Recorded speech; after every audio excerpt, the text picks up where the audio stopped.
Igbo kwenu, anyị ekwechirigo kpọmkwem were sị na asụsụ Igbo agaghị anwụ n'aka anyị. Ogbuonyeakpanti na-ewetara gị ozi a site na ntụziaka ndị Brothers at Newspedia. Ngwa gezie ntị nke ọma ka anyị wetara unu ihe mere n'izuụka nke gara aga. Ndị nke na-eso ụzọ Atiku akpọkuola onye isi ala Tinubu ka ọ rituo n'ọkwa ọchịchị nke ọ nọ maka na o butego ihe ihere na mkparị bugara ndị Naịjirịa n'iru mba ụwa niile.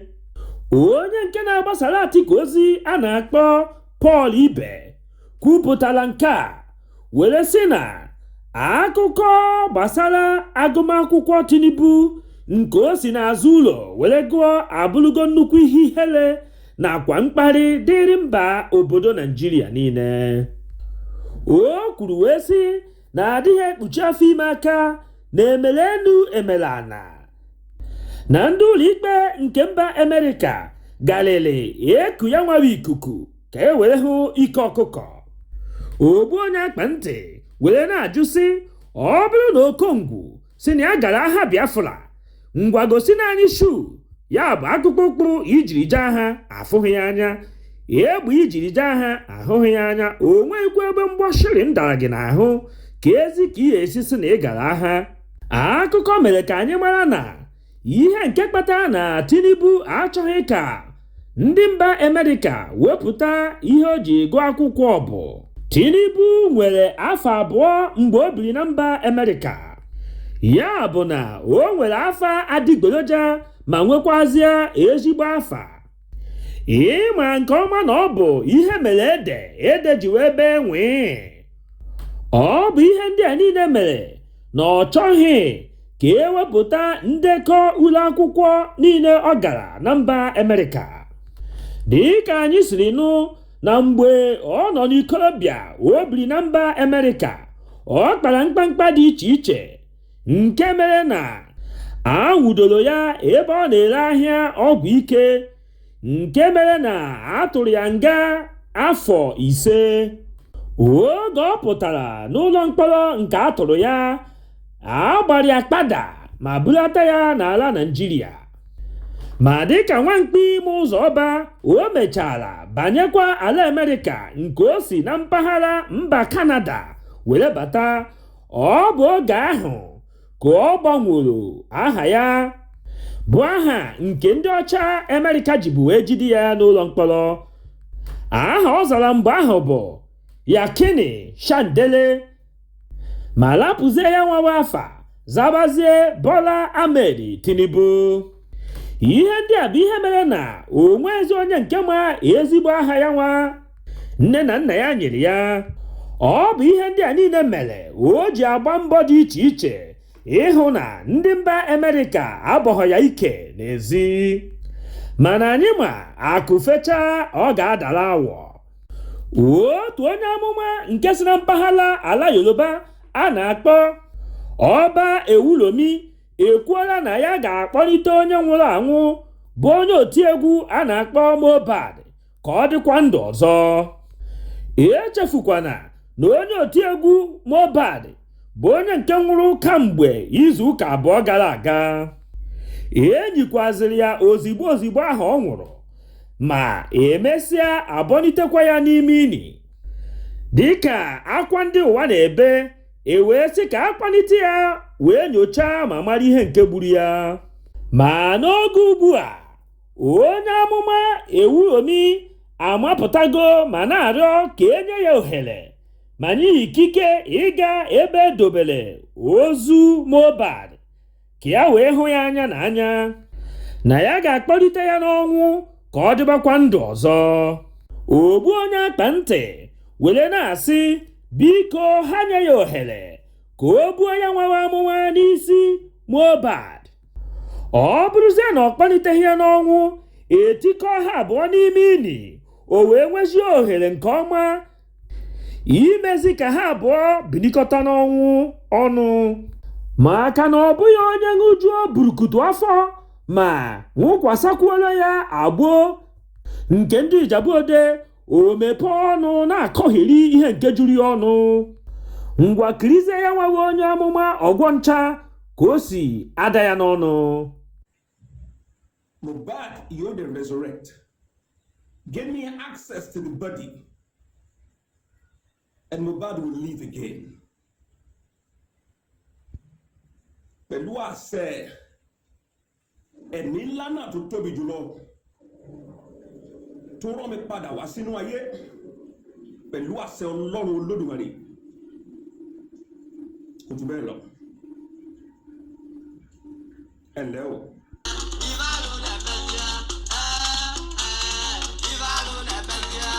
Onye eketoghị ọgọdọ ya ekotere ya. Ndị Igbo chọrọ ịma onye a na-akpọ Shola Akiyemi ka ọ kọwala ndị Igbo ebumnobi ya o jiri nyụọ nshi n'ụlọ ụka site na imebisi aha ndị Igbo were tukpo ha okpotokpo asị nke ga-adị ọkpụtọrọkpụ. Nke kachasị njọ bụ na akwụkwọ ahụ ya nwa amadi dere ejupụtara n'ala ụlọ akwụkwọ ọbụla dị na Naịjirịa ka e were ya mebie aha ndị Igbo.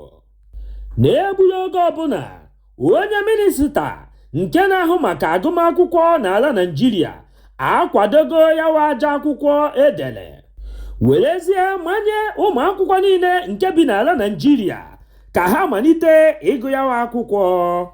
Maka ndị nke na-aghọtabeghị akwụkwọ nke na-akọwa maka ya bụ akwụkwọ edemede nke otu nwoke onye Yoruba dere. N'ime ya nwaba akwụkwọ o kwuru wee sị na ihe ejiri mara ndị Igbo bụ sọ naanị okwu na ụka nakwa ịnapụ na mfụrụ mmadụ ana ya n'ike.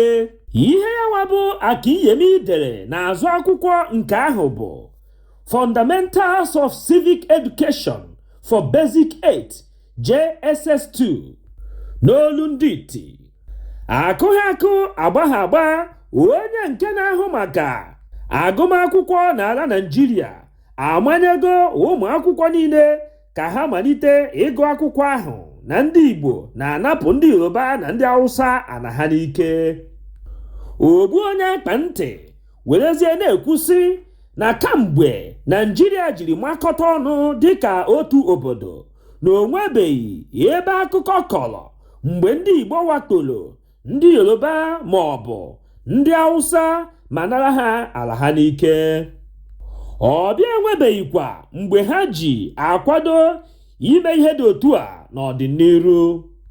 Mwerezie na-ajụ ndị Igbo kedu ka a ga-esi wee rapụ ya wee ike nke nyụrụ ahụ ma ga na-ekewashi isi ọkpọ.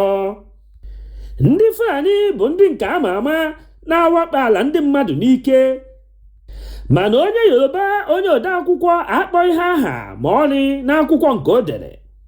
Nke a bụ iji wee gosi ajọ obu ndị agbata obi ndị Igbo nwere n'ebe ndị Igbo nọ.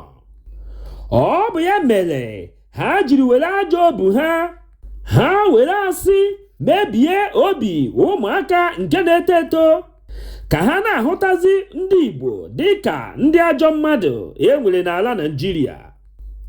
Ogbuonyeakpanti jizi ohere a were na-akpọku ndị ọha na eze, ndị gọvanọ nakwa sinetọs ndị Igbo nwere nakwa ndị niile ọ nụrụ n'okwu n'ala Igbo ka ha niile gbakọọ tinye okwu ọnụ ma gbaa mbọ hụ na onye nke dere akwụkwọ asị nakwa onye minista kwadoro yawa akwụkwọ asị ga-apụta rịọ ndị Igbo na mba ụwa niile arịrịọ mgbaghara ma machie yawa bụ akwụkwọ n'ụlọ akwụkwọ niile e nwere n'ala Naịjirịa.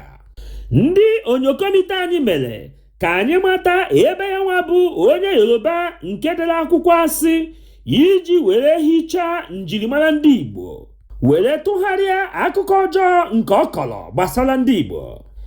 Ayawa akụkọ nke ọ kọrọ bụ ihe mere n'etiti ndị Yoruba na ibe ha. O werezi ụzọ ahụhụ kwanyerie ndị Igbo. Ọ bụ Moremi Ajasoro na ndị mmadụ bi na mpaghara Ife n'usoro agha na Ugbo nke dị n'ime Ilaje Kingdom, ya bụ ebe nke a na-akpọzi Ondo steeti n'ụbọchị taa. Ọ bụ ya bụ ihe ka Akiyemi degharịrị na ọ bụzi ndị Igbo. Ngwa gwazie m ihe gbasara ndị Igbo na ndị Ugbo nke dị na Ondo steeti. Ajọ ọchịchị fọmfoju akpa nke a na-achị na Berenazie Kanaị. Tinubu amapụtago were sị na ya ga-ebidokwa ebe Buhari busala Naịjirịa ma jizie aka ya tinye ụshịa nwa obere ọkụ ọ fọdụrụ n'afọ Naịjirịa ka o were nwụzie pii. Ozigbo Tinubu rigoro n'ọkwa ọchịchị afụghọzi akpa eji akpanye ọkazi, oke n'ọhịa ngwere n'ụzọ. Ego Naịjirịa etiela ukwu n'ala. Nchekwa obodo nke enwere Naịjirịa etiela ukwu n'ala. Ọnụ ego nke a na-ele ihe niile amagologo n'elu ọjị. Ihe ọbụla nke gbasara obodo Naịjirịa etiela ukwu n'ala. Nke kachasị njọ bụ na Nigeria International Passport etikwuola ukwu n'ala, nke meziri na onye ọbụla bụ onye Naịjirịa na-akwado ịga njem mba ofesi ọchịrị obi n'aka, maka na ndị obodo ebe ọ na-aga nwere ike ịwụ ya ukwu n'ala maka na akwụkwọ paspọtụ nke o ji abata obodo ahụ awụọla ukwu n'ala. Ndị onyokomite anyị mere ka anyị mara na Nigeria paspọtụ so na ndị akachasị mma na ntụnyere paspọtụ nke ndị mba ụwa niile. Enyochachala were hụ na Nigeria paspọtụ so na ndị nke 20 bụ ndị ahọpụtara na ndị paspọtụ ha kachasị njọ na mba ụwa niile. Mmiri amaala ehi n'anya, nke a bụ nnukwute ihe ihere dịrị mba Naịjirịa. Ngwa gezie ntị gị ka ị nụrụ obodo ndị ha na Naịjirịa na-ama aka na ndị paspọtụ ha kacha njọ na mba ụwa niile. Obodo dịka Iran, Iraq, Yemen, Afghanistan nakwa obodo ndị ọzọ dị iche iche. Imirikiti obodo dị iche iche bụ ndị Naịjirịa nweburu ike ịbanye na-enweghị nsogbu ọbụla gbasara visa. Amanyego na Naịjirịa gazi na-etinyere ha akwụkwọ visa tupu ha enwee ike ịbata obodo ndị ahụ. Obodo dịka Etiopia na obodo ndị ọzọ dịkwa iche iche na mba Afrịka amachigo ala Naịjirịa ịbata na-enweghị akwụkwọ visa. O wee bụrụzie ihe ndị APC na Tinubu tinyere ụmụ Naịjirịa n'ime ya. Dịka obodo Naịjirịa si adasasị ka mgbidi Jericho, ndị egwuregwu bọọlụ nke a na-akpọ Confederation of African Football (CAF) n'afọ ịchafụ anapụla ndị mba Naịjirịa ikike nke bụ na agaghịzi anọ n'ala Naịjirịa wee gbaa bọọlụ nke a na-akpọ Tournament 2025, bụ nkata nke ndị Naịjirịa na-akpabu ịhụ na a ga-agba bọọlụ 2025 tournament n'ala Naịjirịa abụrụgo ihe anapụrụ ha anapụ. Aka na-ekwu ka a na-ekwu anapụkwuo ha bụ nkwado nke ha na-akwado ka ọ bụrụ ha ga-anabata ndị tournament nke 2027 anapụkwuola ha ya. Ọ bụ ihe ndị a niile meziri Naịjirịa ka ha bụrụzie elon gbara aka. Onye nke mere ka anyị mata ihe ndị a niile bụ onye isi ndị bọọlụ nke CAF a na-akpọ Patrice Motsepe. O kwupụtara nke a ụbọchị Wenezdee 27 nke ọnwa Septemba anyị nọ n'ime ya, oge o jere mmemme emere na Cairo, Egypt. Ebe ahụ ka o kwupụtara sị na ọ bụzi ndị Morocco bụ ndị nke ga-ahazizi tọnamenti nke 2025 na nke a ga-agba na 2027, na a ga-enyezi ya ndị mpaghara East Africa, ndị dịka Kenya, Uganda nakwazi ndị Tanzanians. Onye isi ala Tinubu nwekwara ike ije nga na ọ bụrụ na o jighị aka ya rituo n'ọkwa ọchịchị nke ọ nọ na ya. Ogbuonyeakpanti jizi ohere a were na-agwa ụnụ na ụbọchị niile bụ maka onye oshi mana otu ụbọchị bụ maka onye nke nwe ụlọ. Ya bụ na enwe na-amagharị n'elu osisi kwuru osisi ma ọ naghị ada ada. Ya marakwa na otu ụbọchị ọ ga-amanye n'osisi nke kpọrọ nkụ ya na osisi ahụ amaluo na nso. Ihe niile nke Tinubu megasịrị ekwechirigo ya n'onu na nke ikpeazụ a. Ya bụ na eke nwọfịa na ihe onolo ekwebirigo. Ngwa gezie ntị nke ọma ka ị nụrụ ya n'ọnụ onye nke kọwapụtara ya bụ ihe nke chere Tinubu n'ọdịnihu. As a person, let him resign. That is the only way out. If not, he may go to jail.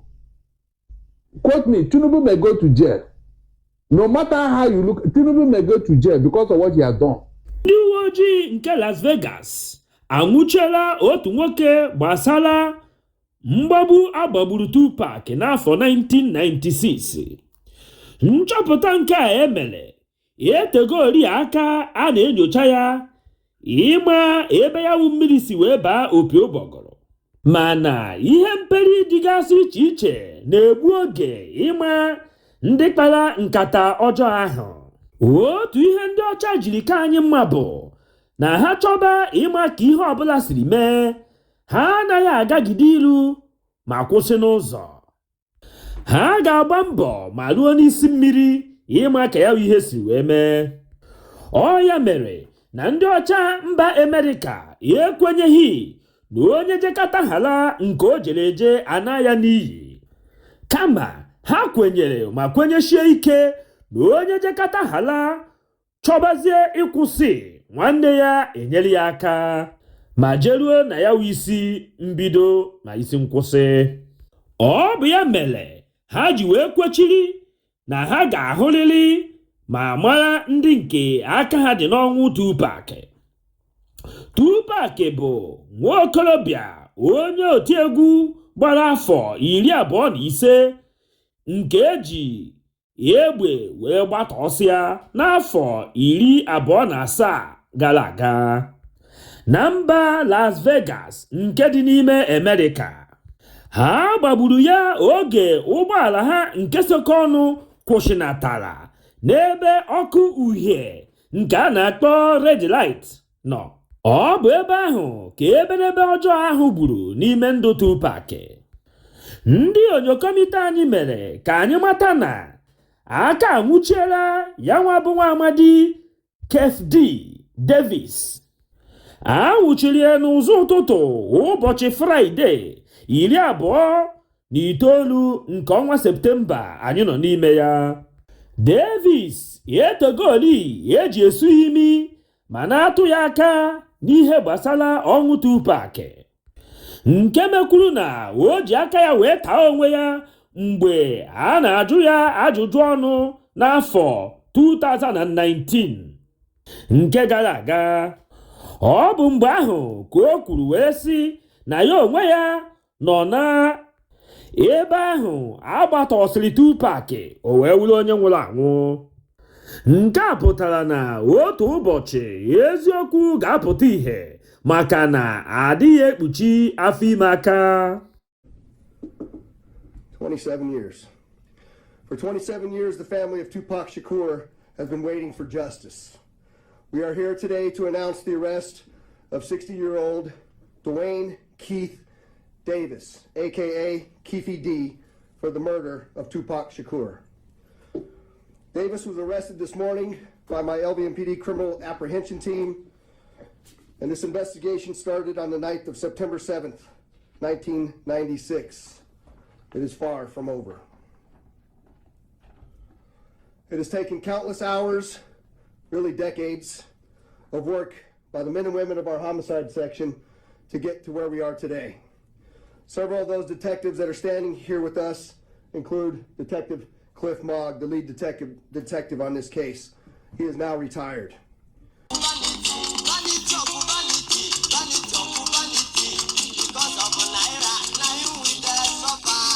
Hope Uzodimma ekwela nkwa nke gbara onye ọbụla hali. Ogbuonyeakpanti were na-ekwusị okwu ekwurekwu emeghị eme bụ sọ naanị aja dị n'ala. Enyechabeghị ụmụ Naịjirịa bụ ndị nke bi n'ala Naịjirịa ọrụ ha ga na-alụ n'ala Naịjirịa, ọ bụrụzie ịga na mba ofesi ga-achọtara ha ọrụ ma dugakwa ha na mba ofesi. Kedu unu ihe ụmụ Naịjirịa ji isi ha kotela onwe ha n'ala Naịjirịa?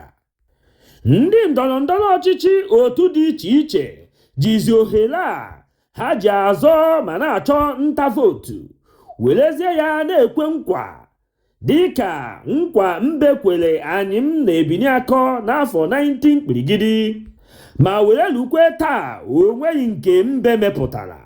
Ogbuonyeakpanti jikwazi ukpe ekene na-ebugara Peter Obi bụ onye nke mere ka ndọrọndọrọ ọchịchị bụrụzie egwu nchagharị anya nke onye ọbụla ga-agbake anya fụ ka o si aga, maka na otu o siri were gbanwee ọnọdụ ndị na-azọ ọchịchị n'ala Naịjirịa ka ha kwụsị otu ha si akpagharị n'ọma ahịa dị iche iche na-achọ ndị nke na-ele akala na bụredị bụ ndị nke ha ga-enyere aka were na-agụnye ndị bịara igolo akala igosi ka obiọma ha si akpọ n'ala. Ma otu ndị ụfọdụ si emebu dịka ịdị na-aga n'ụlọ akwụkwọ dị iche iche nke gbamgbam ha dapịasịrị adapịa ma na-ehi mmiri, ha ga-aga ebe ahụ soro ụmụ akwụkwọ nọdụ n'ala maka na ha enweghị oche eji agụ akwụkwọ, sorokwuo fa na-eri osipaka nke eji mmanụ burkutu were shie nke anụ na azụ adịghọ n'elu ya, iji wee gosi ndị mmadụ na ha na-anabata ndị ogbenye na ndị ụwa na-atụ n'ọnụ na ọ bụrụ na enye ha ọkwa ọchịchị na ha ga-eme ya ma otu abụ ezi. Peter Obi emechiela ụdị ọnọdụ dị otu ahụ n'ala Naịjirịa. Kịta bụzi bịa gosi anyị ihe ndị megasịrị na ihe ndị nke ị ga-eme na ọ bụrụ na ịbanye n'ọkwa ọchịchị, ya bụ nke Peter Obi na-akpọ go and verify n'olu ndị iti. Ọ bụ ya mere Hope ji were na-enye ndị Imo steeti Hope na ya ga-eduga ha n'ala bekee ma kwụọrọ ha ụgwọ ụgbọelu nke ga-ebuga ha. Ya bụ nkwa o kwere katọlọ onye ọbụla ọnụ. Ngwa gezie ntị ka ikirie ya ma nụrụ ya n'ọnụ ya dịka o si wee kwuo ya. Let me tell you something. I have gone further to negotiate with the European Union companies and Canadian companies. They are sending us special areas of digital skill, which our youth will also learn. And by December this year, 4,000 Imo youths will be employed in Europe.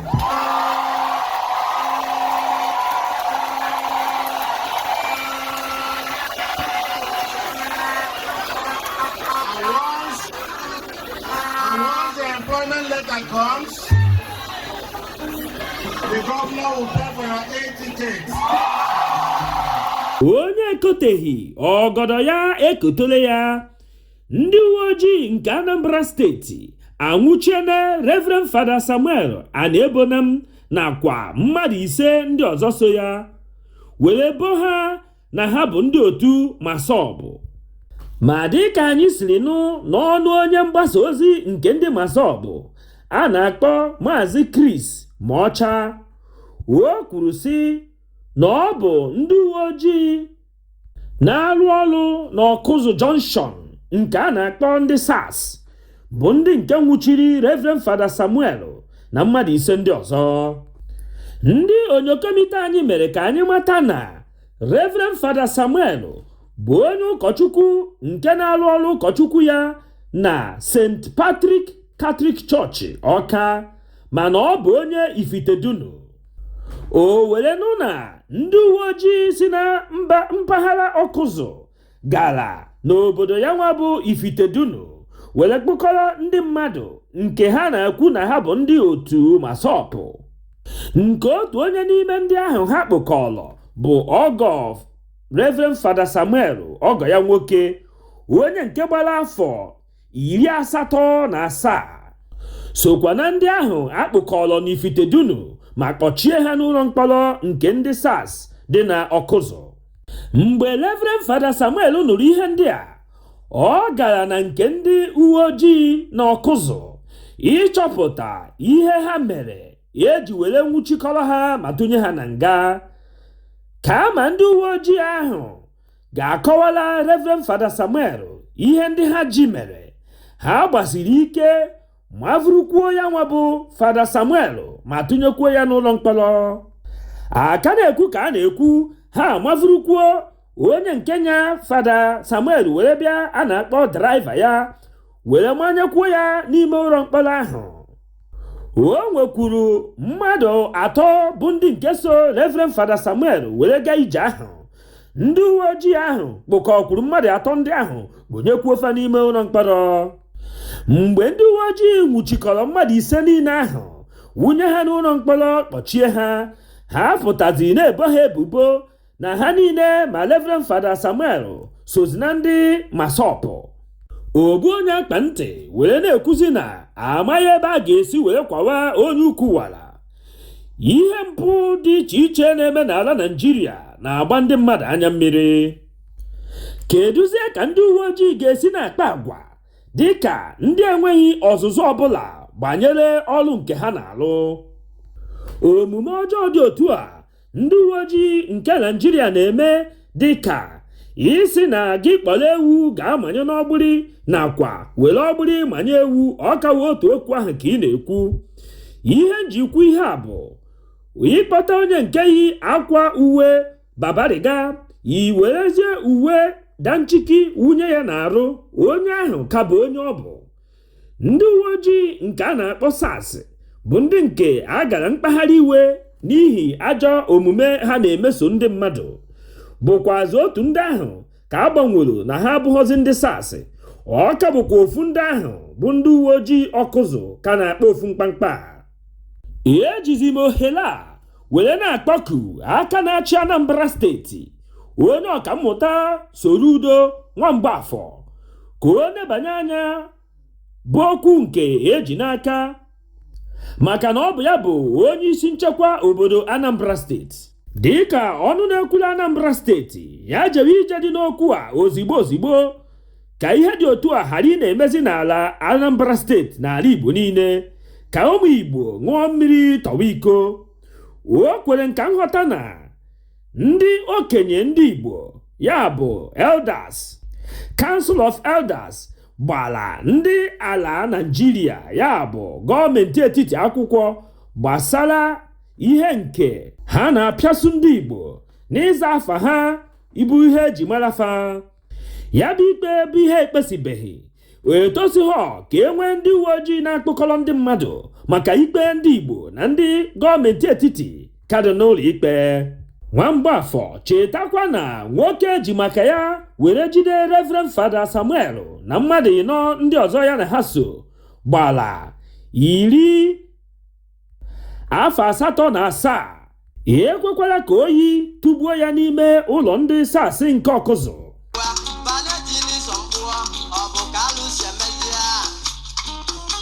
Ndị ụlọ ikpe kachasị elu n'ala Naịjirịa ewepụtago ụbọchị Tọzdee, ya bụ mkpụrụ ụbọchị 5 nke ọnwa Ọktoba anyị nọ n'ime ya, ka ọ bụrụ ụbọchị a ga-ekpe ikpe Maazị Nnamdi Kanu. Ka a mara ihe nke kpatara na ndị gọọmenti etiti ejibeghị chọọ ịrapụ Maazị Nnamdi Kanu ka ọ naba dịka o kwesịrị ịdị. Ndị onyokomite anyị mere ka anyị mata nke a n'ụbọchị Satọde 30 nke ọnwa Septemba gara aga. O si n'ọnụ onye isi ndị ọkaiwu nke Maazị Nnamdi Kanu a na-akpọ Mike Ozokome bụ onye nke kwupụtara ya. Echefukwala na ndị ụlọ ikpe nke apil awụchapụla ebubo niile eboro Kanu nke dị 15 bụ ebubo eboro ya n'ọnwa Ọktoba afọ gara aga. ndị ụlọikpe apil were nyechie ikike na o nweghị onye ọbụla nke ga-ejidekwa ya bụ Maazị Nnamdi Kanu ọzọ ma ọ bụ kpekwa ya ikpe n'okwu ndị ahụ niile ha wụchapụgoro n'ebe ọ nọ. N'agbanyeghị ihe ndị a niile ndị apil kwuru n'isi Nnamdi Kanu, ndị gọọmenti etiti ma ha kpọchie ntị ha were nupụ isi n'ihe ndị ụlọikpe nke apil kwuru ma kwechiri ịlapụ ya bụ Maazị Nnamdi Kanu ka ọ naba. Kamgbe ahụ ihe ndị a niile na-eme, Maazị Nnamdi Kanu ka nọlịlị n'ụlọikpe n'ụlọ nga were luo n'ụbọchị taa. Ọ gwụla ka ọ ha anyị n'ọnụ n'ụbọchị tata. Echefukwana ibinyere anyị aka gị n'ebe edere subscribe. O nweghị ego gị ga-apụ na ibi aka na ya, kama ọ ga na-echetara gị mgbe ọbụla anyị wepụtara ihe onyonyo ka ị bụrụ ndị izizi ga-afụ ihe anyị wepụtara. Udo dịrị ụnụ. Izuụka anyị banyere ga-abụrụ anyị ihe ọma. Echefukwana ịtụsasị ozi a ka o lute onye ọbụla ntị. Kwuo ihe ọbụla gbasara gị ịnụrụ n'okpuru section comment section. Ogbuonyeakpanti were na-asịzi gị izuụka nke a anyị ga-abanye ga-abụrụ gị ngọzi. Ihe ọbụla ị na-eme bụ ihe dị mma, gị mere ya gaba. Udo dịrị ụnụ.